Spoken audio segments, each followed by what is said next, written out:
Hello, this webinar is about becoming a subject leader in a primary school and how to carry it out effectively. I'm Jasmin Choudhury. I'm one of the APOGO community experts, and I'm really passionate about developing leaders within teaching and education and other sectors, but also I'm passionate about teaching and learning and what a subject leader can do and how they can make an impact. Right now, the most important, or one of the most important role, is that of the subject leader. Ofsted's new focus, which is going to start in 2019 September, where Ofsted will publish their guidelines on what's happening within the education sector, and Ofsted's view on it focuses on the curriculum, the need for a deep, rich curriculum.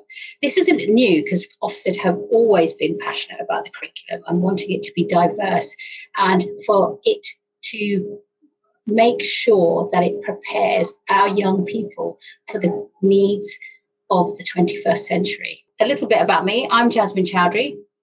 As I said to you, I used to be a former deputy head. I've worked in schools in concern and special measures, and the curriculum was integral in the way we raised performance. We encouraged well-being amongst children, but also preparing them both for secondary school, but for their future. If you have a diverse and relevant curriculum, it's going to make all the difference because it's going to make lifelong learners. So tonight's session, we will look at why be a subject leader, what to do if you want to be a subject leader, making impact as a subject leader, and engaging different stakeholders as a subject leader. So the first thing that we're going to talk about is, why would you want to be a subject leader?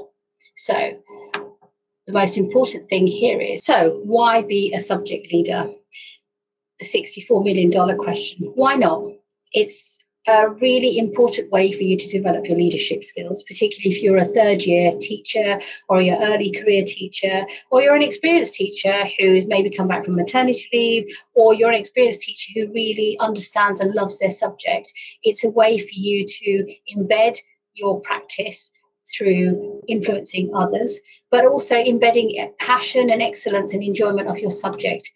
Really essential for teachers who have strong subject knowledge and who want to develop leadership skills to be able to empower young people, but also develop a subject that you really enjoy as well. One of the things that subject leaders does is allowing you to develop as a middle leader, and it's a stepping stone to either becoming a core subject leader or a phase leader or a senior leader. Those very skills that you learn within delivering your subject in a passionate way and ensuring that excellence and enjoyment of your subject is maintained right the way through the school allows you not only just to influence lifelong learners, but also influence practitioners about ways that they can teach in a meaningful way that it resonates with pupils. It also allows you to share your ethos and your influence, what you can do with the subject, how you can prepare pupils in order to meet the needs of the 21st century, but also shaping how the school wants to deliver the curriculum. Sometimes you might be given a subject area that you don't even wish to lead. So, for example, I was an EAL lead. I was given that when I was in a school in special measures. Although I knew it as a teacher, how to cater for EAL pupils, the way I needed to learn about it as a leader was far greater, because I suddenly realized I had to deliver to people. I had to make sure that all EAL children in the school progress, not just the ones in my class, but I needed to give teachers and other practitioners like teaching assistants ready to use tips or resources that they could use in order to make sure that those children who had English as an additional language could still excel and enjoy, but most of all make progress. The other thing that being a subject leader will allow you to do is develop skills that will become useful later in life as an educator. So, for example, even now, when I look back at the subjects that I taught and led, like science, I led on science and I led on EAL, gifted and talented, among a number of things. One of the things that really made me think about how to develop as a leader was how to influence people, particularly if they were struggling or if they found something difficult, or how to think harder and deeper about my subject and whether it was making an impact on that child's core skills, reading, writing, maths, and also tech skills. So the key thing that you can take out is pinpoint your own personal reasons for pursuing subject leadership. What is it that you want to do? And why do you want to become a subject leader? And how can you make impact as a subject leader? But most of all, how can it develop your career? So you want to be a subject leader. What next? Right.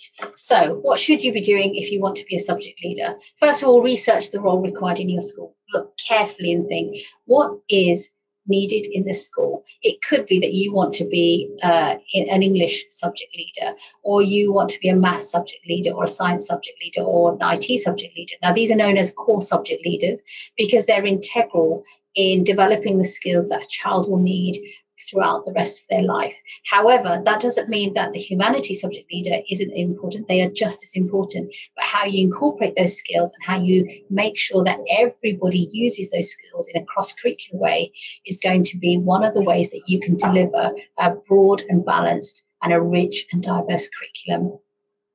The other thing that you need to do is look at very carefully what the impact the subject has made on the school community in the past and what the current situation is. The reason why is because you need to know what is the thing that you are going to develop. You're a teacher in class. You're not going to be able to do everything. Senior leaders will actually plan an action plan and they'll come up with some priorities, and your subject needs to fit in line with those priorities. It might be also a focus group that you might think, if you want to become a subject leader or an inclusion leader, it might be a focus group. So, for example, in my schools, white British working class children didn't do as well, so it became a focus group as to how to make sure that they maintained progress as well. It could be that you are looking at a particular subject like PE that you want to push, that you think there is a need. Health and well-being has become an important agenda within the education world, and it's essential that we look after children's well-being, but we do it through PE. Later on in life, many of these children will regard it as fitness, so how you impact is going to be very, very important.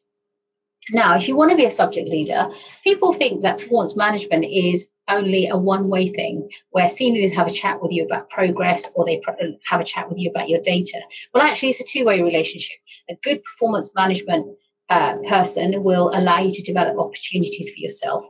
They will have a conversation with you, not just about progress and the data. They will talk to you about opportunities for you. What does it look like in a year's time? What does it look like in 3 years' time? What does it look like in 5 and 10 years' time? Where do you want to be? And they will provide those opportunities so that you can develop as a skilled practitioner, but also as a leader. Senior leaders, as I said to you, can't do it all. So when somebody has a can-do approach and really thinks about ways they can develop, then take it on board, share that with your performance management leader and say, actually, I want to become an inclusion lead. I want to become a humanities lead. I want to become an English subject leader. And it's their job.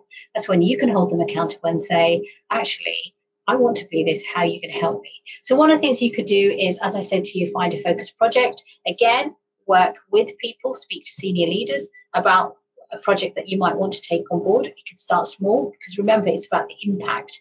It could be through shadowing someone who's more experienced. It could be through attending courses, which you have asked to go on. But remember, if you go on courses, what are you going to do about it? So what?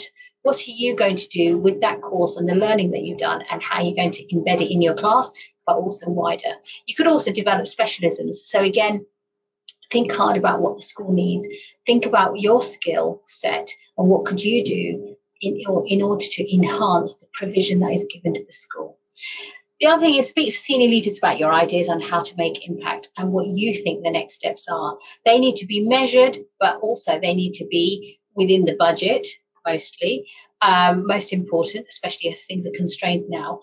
And the most important thing is you need to make sure that you speak to senior leaders who are willing to give you a go, to allow you to risk take, but know that you'll be held accountable as well.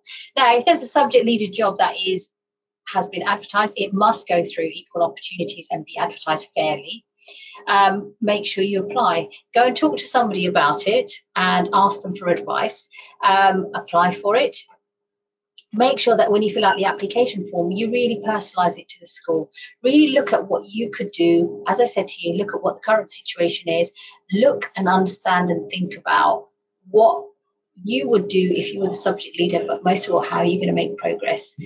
Then see if you are you are invited for a job interview. If you haven't, then don't worry, go back, ask for feedback on your application, and think about ways that you can make it much more appealing for the recruitment panel. Once you've done the job interview, really focus on your illustrated example of what you've done in class, how you've demonstrated your subject, and how you've exercised excellence and enjoyment so that all children are learning. Make sure you have evidence.